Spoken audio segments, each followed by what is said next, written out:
Ang pagtuon subong ang semanal nga pagbusisi, pagtukib kag papaningo sa paghangop sang aton semanal nga leksyon kag yari na kita karon sa leksyon numero 10 nga nagatigulo siya gamay nga panahon sang kagamo. Apang sa hindi pa kita hinigog mga utod, magapadayon sa pagtuon sa pulong sa Ginoo, aton agdahon ang hamili nga presensya sang balaay nga espiritu paagi sa pagpangamuyo sa samtang kita magatuon sa pulong sa Ginoo. Ma'am, palihog ko lead out sa pangamuyo. Pangamuyo kita. O Diyos, nga may gugmaon, sa siningatak na kami nagakalipay, nga imo kami gintagaan, sininga tinion sa pagpamalandong sa imo balaan nga mga pulong. Amay, samtang amon ini pagatipik-tipikon, tagay kami sing kaalam nga langit nun, nga ini maintindihan namon, kag subong man sa nagapamati sa amon. Buligi kami, nga ining amon ihambal, amon man, nga igakabuhi. Agud makita sa mga tawo, nga kami imo matutuod nga mga inanak. Patawara simbugos ang mga pagpasubong amon na buhat, agud manguntakos kami sa pagpalapnag sining mayong balita kag sa mga pulong nga gintugyan nimo sa amon. Initanan ginatugyan namon sa matamis kag mahigugmaon nga ngalan sa amon manluluwas nga si Hesukristo. Amen. Amen. Karon akon kaupod sa sini nga aga sa aton nga pagtuon mga kaabyanan kag mga kauturan amo si Sir Richie Gallego, ang aton Bible teacher sa CPAC Academy. Maayong adlaw, sir. Mayong adlaw man, Pastor. Kag mga kauturan sa iyang atupad ang iyang tiayon, amo si Ma'am Junalesa Gallego, ang aton instructor sa School of Engineering and Technology. Mayong aga, ma'am. Mayong aga man, Pastor, kag madamo gid nga salamat nga kami ang nangin kaupod mo sa sini nga aga. Dalayawon ang Ginoo sining kagayunan nga kita nga tatlo nakatipon o kung himo sa sining pagtuon nga para man sa kausuwagan sa espirituhan nga pagkabuhi sang aton mga kauturan. Sa siniman nga aga dalayawon ang Ginoo kag aton kay ginatamyaw ang aton nga mga nagasunod sa aton nga Facebook page sa sining nga pagtuon labi na gid sa kay Pastor Lagarisa sa Palawan, isa sang aton district pastor sa Palawan Mission. Pastor, mayong aga upod sa imong mga kauturan kag sa tanan naton nga mga kauturan nga nagasunod gid sa sining review naton sa aton leksyon sa mga kauturan naton dira sa Mindanao, sa Luzon, subong man sa Amerika, sa Canada, sa Australia, sa Europe kag sa tanan nga malabutan kag nagasunod sa sining gid nga pagtuon naton. Maayong adlaw sa inyo nga tanan. Now sa sining aga mga kauturan, magatuon kita sang aton leksyon ay tungod sang komplekto. Bala, sir, ma'am, ang komplekto bala sa inyo pagtanaw, negatibo lang gid ni siya or ano sa inyo nga paglantaw? Kung hindi matap na, di posible dulong gid siya sa negatibo gid kag magsiling kaya konflikto, negatibo gid na siya in a sense nga hindi gid siya maayo sa subong isa ka magtayon. Okay. So, botsi nga nun nga kung pabayaan gali naton, sir, ang konflikto, ini siya magadulong gid sang kapamakan sa sulod sang panimalay. Pero aton lang taon, sir, malikawan gid bala ang konflikto. Sa imo, ma'am, ano ang imo nga paglantaw? Makalikaw gid kita bala sa konflikto? Ang tanan nga mga ginabuhat naton, Pastor, desisyon naton. Okay. So para sa akon, ang komplekto is a choice. Is a choice. Mhm. Pwede siya malikawan kung pilion gid nimo. Pero Nga. kung pilion mo gid siya nga mag-conflict ka mo, hindi gid siya malikawan kay amo nang imo ginpili. So it's a matter of pagpili. Pili. Pagpili gid. Okay, katahom ina ma'am nga pangunahuna nga imo ginhaboy subong. Pero aton lang taon bala nga sa sulod sang panimalay, hindi gid naton malikawan ang komplekto kay ang aton nga desisyon na apektuhan sang sala kay mahapos ang paghimo sang malain nga desisyon sang sa maayo nga desisyon. Kag of course kung ang aton desisyon hindi maayo, magaresulta gina siya sang ginatawag nga kagamo o kon kasamok sa sulod sang panimalay. So, aton makitaan nga ang komplekto nagbungkag ni siya sang harmonia sa sulod sang panimalay. Now, makadto kita sa aton nga leksyon sa Domingo. Ano gid bala ang katuyuan sang Ginoo sa aton nga pag sinalayo sa sulod sang panimalay. Sir, sa imo nga paglantaw. Kung natong tanawon, halin pa sa ginsiguran mga kauturan, sa paghimo pa lang sa Ginoo sa una gid nga mga nga pamilya sa kay Adan kag sa Iba sa Eden, gintuyog giya sa Ginoo ang pamilya, maayo gid ang pagsinalayo. Okay. Wala gid ya tani sang gamo. Ganun kay tungod sa pagsulod sang sala, so dito na nag-insert ang virus Aha. kung sa computer pa. So hindi na makontrol karon sang tawo ang emotion niya kung ano yang hununa. Kung kay sa bisan ano nimo kapangunon ang tadlong, nagaabot gid ang konflikto. Subot si ganon imo gina-emphasize dira sir nga ang aton nga panghuna-huna corrupted na. Corrupted na. May virus na. May virus. Nga hindi na siya maka function suno sa original nga disenyo sang Ginoo. Kag sakto ina sir, aton makit-an nga ang ideal gid tani nga panimalay nga ang isa magkabuhi sa ginatawag bala nga sa kalinong. Each one should live peacefully with one another nga may ara pagpailob, may ara bala nga pagtinabangay sa sulod sang panimalay kay kun ang isa ka tawo hindi magsulod o kun magbulig sa sulod sang panimalay sa mga hilikoton, may ara nga pagkumod-kumod kag magaresulta ina sang konflikto. Pero mahambal naton nga dapat naton amo ini ang himuhon, mahapos naton hambalon pero malisod ina nga pagabuhaton ini bala. Now, aton lang tawon diri mga kauturan nga dira sa Sunday nga may ara gid konflikto. Kag aton makit-an nga ang konflikto hindi nagsugod diri sa duta, kundi ang konflikto nagsugod dito sa langit.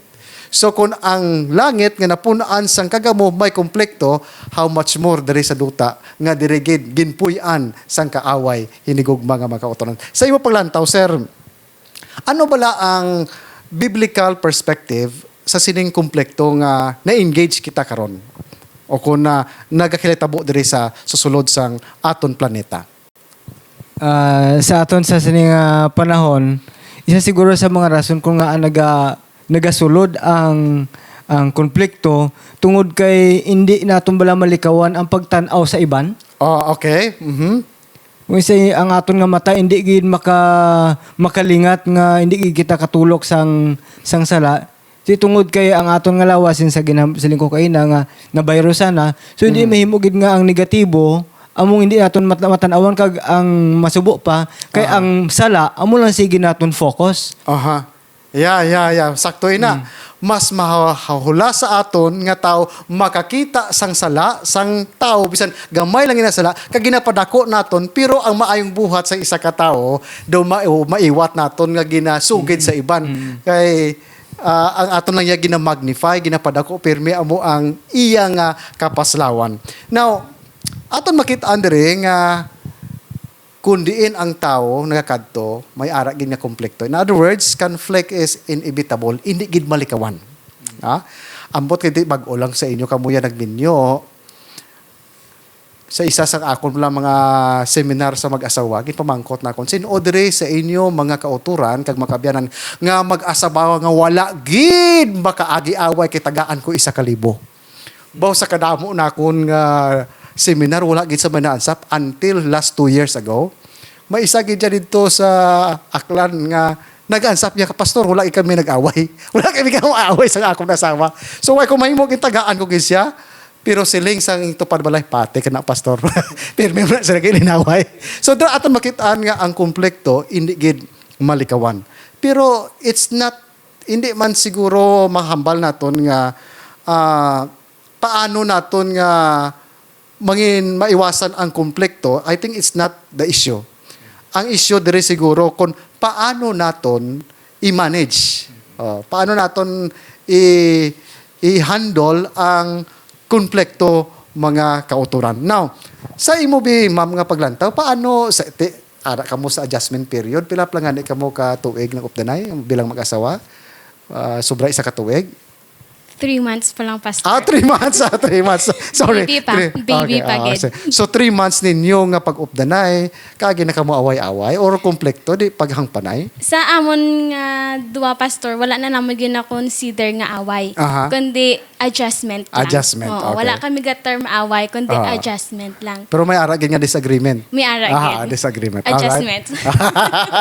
So sa amon nga, gamay nga tion nga pag-upod, may ara man kami nga gamay nga tion sa mga kagamuman. Aha. Pero sa amon nga duwa, kung may ginalalisan kami, mahambal na sa akon nga, kung lalison mo ko, masolbar tani. Mahambal ko, hindi na lang Oh, so sa kanami, amon no? na. So, ang gina-remind lang namon ang kada isa sa amon kung may mga kagamo sa amon nga duwa, may mga conflict. So, gina-remind lang namon, ginapadala lang namon sa pakadlaw. Makadlaw na lang kami. That's good. Now, diri ato sa Biblia, sa sulatan ni San Pablo, naghambal siya sa Romans chapter 14 verse 9. May duwa dira siya ka prinsipyo nga ginhatag nga agod nga mahandle na po effectively na as much as possible kung pwede palang malikawan ang konflikto siling niya, we should be a man of peace. Okay? Let's be peaceful. A man of peace. Kag siling niya, we need to strengthen or edify one another.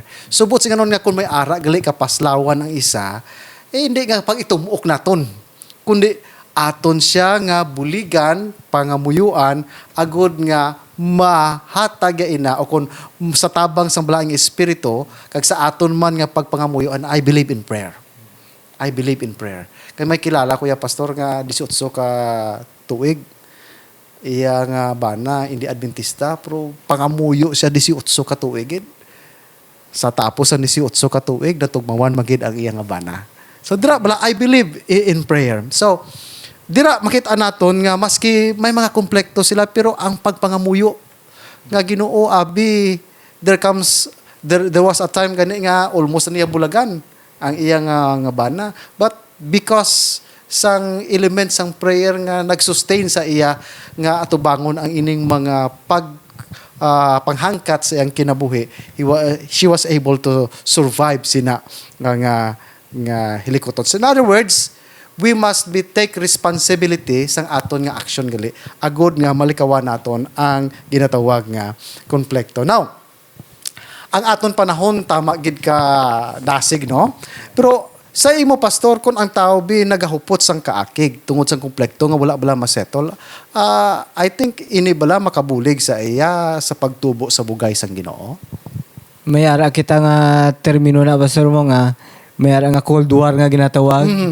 May ara ginatawag nga real war. Aha. May ara gid nga peaceful nga no. So magsing kita nga wala ka mo istoryahanay, gapa as if ka mo nga okay ka mo pero makutura hindi. So ang nagakatabo sa ulihi sa mga sunod nga may nadlaw tungod lang sa ido. Tinga amol tungod lang man to sa ido, tinga nagbulagay gid sila kay nga man ang mga problema nagligad nga wala na solbar, gingamit pa to nga ang balay na naguba. So, in other words, kung ang may konflikto gali, hindi lang siya nga makaapekto sa aton pagkabuhi Kristohanon, makaapekto man siya sa social dimension sang tao, at the same time, maapektuhan man gali ang aton nga maayong panlawas. Okay? So, ma'am, yes ma'am. Kag isa pa gid pastor, bisan ano kagamay sang conflict, dapat ginaton nga isolve. Kaya kung sa aon balabalay dito sa bago, mag-istoryan si tatay sa mga conflict, ginahambalan ko na sige lang tayo maliit na bagay. Silingi sa kon maliit na bagay ganita, pero ang epekto dako-dako. So bisan ano kagamay, tagaan gid importansya nga solbaron. Kay bisan ano kagamay, pero kadako sang iya nga impact. Yeah. Amoy na ginhambal sa Biblia, sa kung hindi ko magsayop sa Episo 4:27 nga hindi naton pagtugutan nga ang adlaw magatunod nga yara kita sa kaakig. Kundi istoryahan gid kay ang konflikto kaangay ni siya sang anay nga kung pabayaan mo naginaut-ut niya kag nagadamo ang anay. So amo sini mga kautoran. So therefore aton makita nga ang konflikto gali magaridulong siya sa ginatawag nga resentment kag kaakig.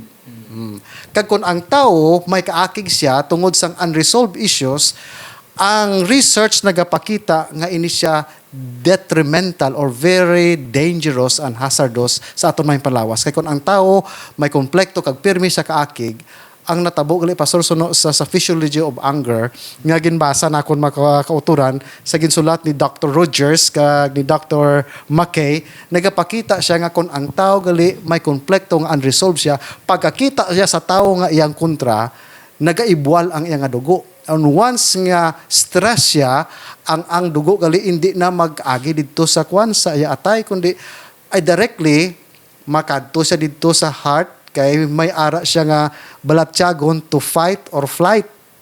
Okay? So, pagkatapos na, perting kubakubas ang iyang nga korason, kag sidra sa pagkubakubas sa korason, perti ang bugas sa dugo sa mga arteries niya, kag masama dira, kay ang dugo waay mag-agi dito sa liver, wala ma-filter sang liver ang mga excess fats, so say nagisi-gisi dito ang mga arteries, ginkapulan sang sining mga wala ma-filter na cholesterol, ti nagkapul dito ang cholesterol, kag amuna nga makaresulta sang cardiac arrest. So, hindi lang gali makaapekto ang komplekto nga wala maresolba sa physical, sa spiritual nga dimension sang tao, kundi sa physical man. So, very expensive in reality ang unresolved conflict.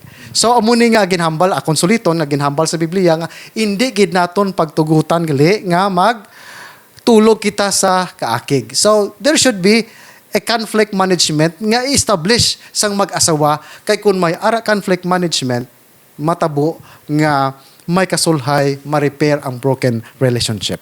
Now, diri kita mga kauturan sa Monday. Sa mag-asawa, some principle for marriage. Sa imo, ma'am, ano ang imo nga pagtulok sini? There is, according sa Ephesians, Pastor, Aha. ang very crucial gid nga principle sa mag-asawa is forgiveness. Yeah. So sa amon nga mga adjustments sa amon nga duwa, nga ang based sa experience nga dali lang gid kami magpinatawaray sa isa kag isa, it's because nang siling ko sa akon, sin ko I have no right to hurt him. Wow. Kay nga ginpakamatyan sa sang Ginoo. Wow, that's a good principle. Ginpakamatyan sa isang Ginoo, wala siya ginasimo-simo sa Ginoo, how much more nga bisan isa ka tulo sang dugo, wala ko na patulo sa iya. Tungod nga para sakiton ko lang siya. Wow. So amo na nga very easy lang, kaya amo na ang ginatan-aw ko, Pastor. God loves him so much, so do I. Wow, that's a good principle nga aton ikabuhi. Kung parehas lang tanan, ma'am, ang magtiayon sang imo nga perspective when it comes sa relationship sa mag-asawa, baw aton gid makit-an nga ang Adventist home mangin gamay gid siya nga langit diri sa duta kag mga model. Yes, Pastor. Ang ako naman niya, Pastor, is forgiveness. Ang ako niya, acceptance, mga utod. Aha. Kay wala ko yan ng asawa, anghel. Aha.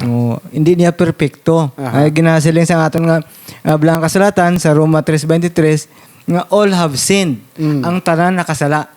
So wala ka may makita nga perfecto diri sa sa duta or else mangita ka anghel. Yeah. So muna nga gina-acceptar ko siya. Bisan pa nga lain ang iyang family background, ang ako nga family background, ang family orientation ko lain. Pero ginatry ko nga i-acceptar tungod kay amo na ang nagakadapat nga para maang ko na namon ang pagsinalayo nga maayo. Okay. Nadumduman ko, Pastor, ang sa amon pastoral class under kay Pastor Tomado. Ang iya requirement at time amot kung amo man na inyo requirement, magpili ka sa imo nga pastoral ministry nga requirements, and one of the requirements is you have to do research of a prospective minister's wives.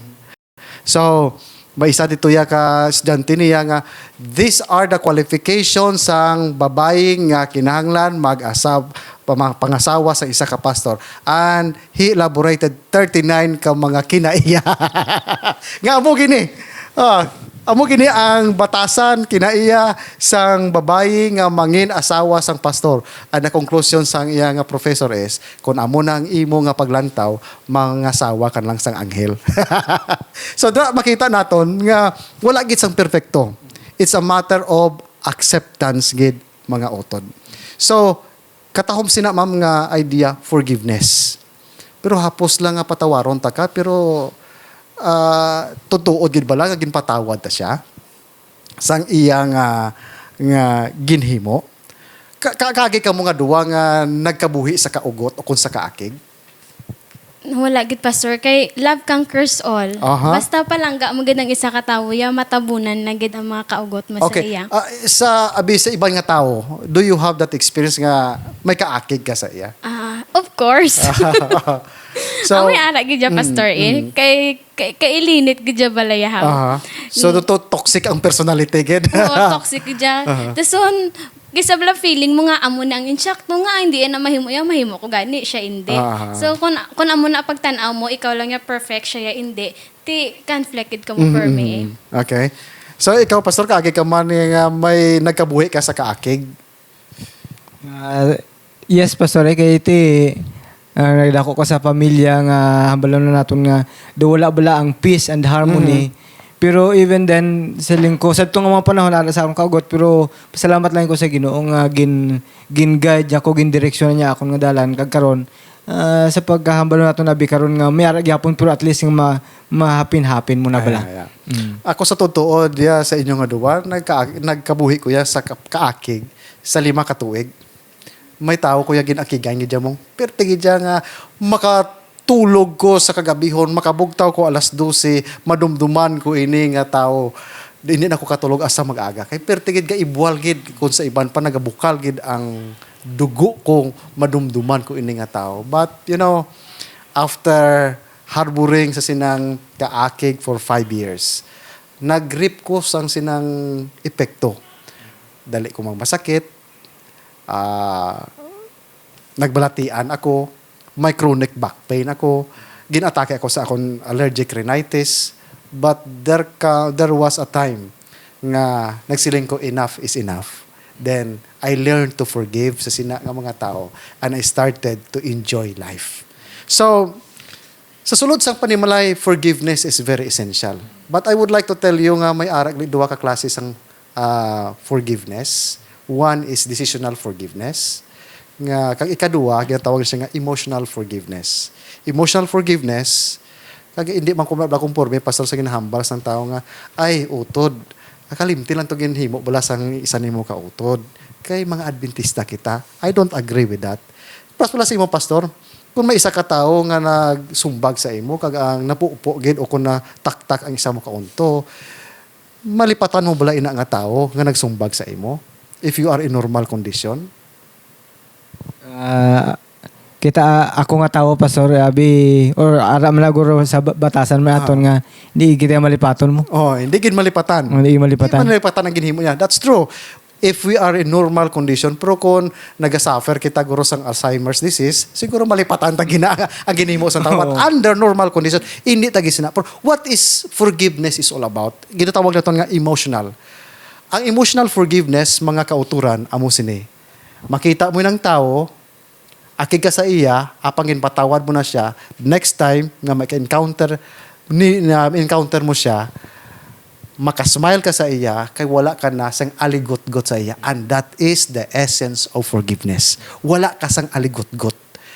Pero kung magsiling ka lang nga, ginpatawad ko siya, pero pag dugay-dugay makita mo siya, gina-high blood ka, you are not nakalabot sa level of emotional forgiveness. Da ka lang sa level sa decisional forgiveness nga ginahuld kung gihapon ang ina nga kaakig.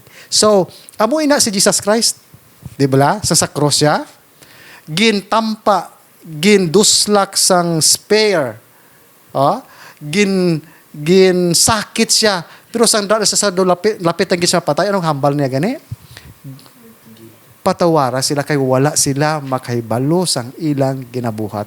Why siya sang aligot-got nga ginahuptan amo ina ang matudtuod nga forgiveness mga kauturan.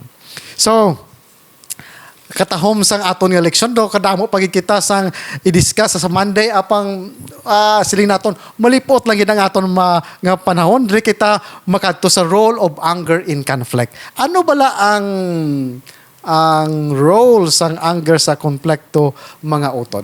Yes ma'am, ano ang imo palantaw diri sa Tuesday naton nga leksyon? Ang para sa akong pastorya, based on my experience, role of anger sa akon niya nga makasasala nga pagkatawo. Para sa akon niya, pangguba lang gid ni siya yan. Pangguba gid. Pero kung sa amon nga pag-updanay, nami gini pastor kun may experience ka no, kay makahambal ka gid Yeah, based on experience. Sa amon nga pag-updanay nga duwa, kung may mga conflict kami, di may mga inakigay, kung napatawad mo ang isa sing matuod-tuod, kanami balikan sa inyong away, do ka sweet. Yeah. And sa inyo paglantaw, sa inyo short nga adjustment period, ano gid bi ang reason nga may ara konflikto?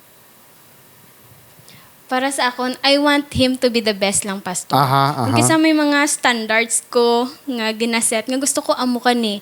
Pero kung hindi yan na mahimo, mangakig ko na dayon. Aha. Kay para sa akon, amo na ang gusto ko sa imo, nga hindi mo mabuhat, para man na sa imo, hindi mo na sakon. Sa imo na. So, sunda lang. So, Okay. kung may mga standards ka nga gina-pursue sa isa ka tawo, di amo na, may conflict ka mo. So, sa imo ma'am nga paglantaw, kung ang imo gali gusto, amo gid ipasunod nimo si sa katao, then there is that conflict. Ti sang why niya masunod ang imo nga ginahambal sa iya ma'am. Ano ang imong balatyagon kag have you tried to ask him nga awaya mahimo? Oo, ginapamangkot ko man siya. Mhm. Hambal niya hulaton ko lang daw. Well, that's good. Now, ang James 1:19 to 20 naghambal siya nga isa sa mga causes gali sang conflict nga ining tao bala perti magdada kag hindi siya kabalo magpamati. Ya, di ba la? Kung ang isa ka tawo nagahambal, dason why kay nagapamati ka man pero gina-develop mo naman sa imo nga ulo kung ano ang pagribatal sa iya, I think ang inyo nga discussion will no longer be a healthy discussion. So amo nang laygay sa aton diri gali nga siling sang balaan kasulatan, siling niya sa James chapter 1 verse 19 to 20, my dear brothers and sisters, take note of this, everyone should be quick to listen, slow to speak, and slow to become angry, because human anger does not produce righteousness that God desires. So, amo ni gali nga kung ang isa lang gali, may ara siya ability to listen critically. Dali lang gali masulbar ang problema. Kay kung siling na akong kaina, kung nagahambal siya, kag naga-formulate ka man sang idea to rebuttal sang iya ginhambal, ay wala gid sang maayong resulta ang inyong pag-istoryahanay. So, ginalahigayan kita magpamati. Kay galing sa aton bala nga kultura nga Pilipino mga utod, kung sino gani ang maghipos, pirde. Pero sa amon duwa pastor, Oo. kung maghipos na ko, kulbaanan na siya. Suli wala amon nga ano how. Aha. Kung maghipos ko, kulbaanan na siya, pero kung magwakal-wakal ko, mabasa namin na iyamudo. So, mas prefer niya nga magwakal ko kaysa maghipos ko. Okay. Well, that's good. At least you have that freedom to express ang inyong mga blatyagon. Bukatahom gid sang aton nga leksyon, mga kauturan, apang akon suliton ang aton panahon, hindi na gid tugot, malipot na gid ang aton panahon. Sa last nimo ma'am abing paglantaw, ano ang gusto nimo nga ipalinton sa aton mga kauturan nitungod sa aton nga leksyon sa sining gagmay nga panahon sang kagamo? So, diri sa aton nga lesson, may ali diri nga ginhambal sa aton nga conflict, abuse, power, and control. So, may mga babae, pastor, nga superior sila sa mga lalaki. Tungod sa ilang nga family background, mas superior ang mother nila, kag I'm one of them. Pero nakabasa ko sa Patriarchs and Prophets nga si Eve, gintugas ang Ginoo from Adam's side, it's because hindi siya gusto nga i-roll over niya si Adam. Kag wala man siya ginkuha sa tiil para tapak-tapakan. Kag may isa ko ka seminar nga naatinan, nga kung gina-overrule nimo ang lalaki, isa ka factory defect. So I don't want to be a factory defect. Wow. Amo na nga naga-submit gid ko. Kay kung i-pursue ko gid ang akong nga gusto, factory defect gid ko ya, bisan Wow. anhon. Defect Okay. gid. Yeah. Pastor, sa imong katapusan nga mga tinaga sa aton nga leksyon siningati. Isa ka matahong makahiginan nga maka-encourage kami sa tanan nga mga pamilya. Although nga mga bago pa kami, pero I believe nga may mga experience ang mga magtiayon, kami nga magtiayon, nga makabulig sa aton. Siguro ang nakita ko lang diri pastor nga tinguhaan gid naton sa paghimo sang kung anong makahatag kaayuhan sa aton nga partner. Okay. Po salamat gid sa inyo nga duwa sa aton nga pagtakop mga kauturan. Ang mabilin ko lang gid sa inyo nga it's only by the grace of God nga ang iyang bugay amo ini mga kauturan ang magahatag sa aton sang kaisog sa pag-atubang sa mga komplekto sa positibo nga pamaagi kag paagi sa bugay sang Ginoo kung ayang presensya ara sa sulod sang panimalay ang element sang true forgiveness or emotional forgiveness aton maangkon kag there is always harmony sa sulod sang panimalay kung ang gugma sang Dios amo ang nagapatunga sa sulod sang panimalay. Salamat gid mga utod sang inyo nga pagpadayon nga pagsunod sa aton nga pagtuon kag kabay kun tani nga ini nga pagtuon makatabang sa aton sa pagtubo sa bugay sang Ginoo. Aton pangabayon si Pastor Richie sa pagtakop sa sini nga pagtuon sa isa ka pagpangamuyo. Salamat Ginoo nga ikaw naghatag sa amon sing kahiginan nga maka-share sang amon Ginoo nga ideya base sa amon experience Ginoo mahitungod sa kahimtangan sang mag-asawa. Ginoo bendisyon ang amon makauturan samtang sila man himo Ginoo sang pagtuon kag pag usisa sa mga ideya Ginoo mga prinsipyo agud nga ang pamilya maangkon Ginoo ang kalipay kag ang paghidait ang mga isa ini kagamay nga langit diri Ginoo sa duta nga ginhimo nimo. Patawara kami amay sa amtag sa kamong sala. Inamong ginampo sa pangalan ni Jesus. Amen.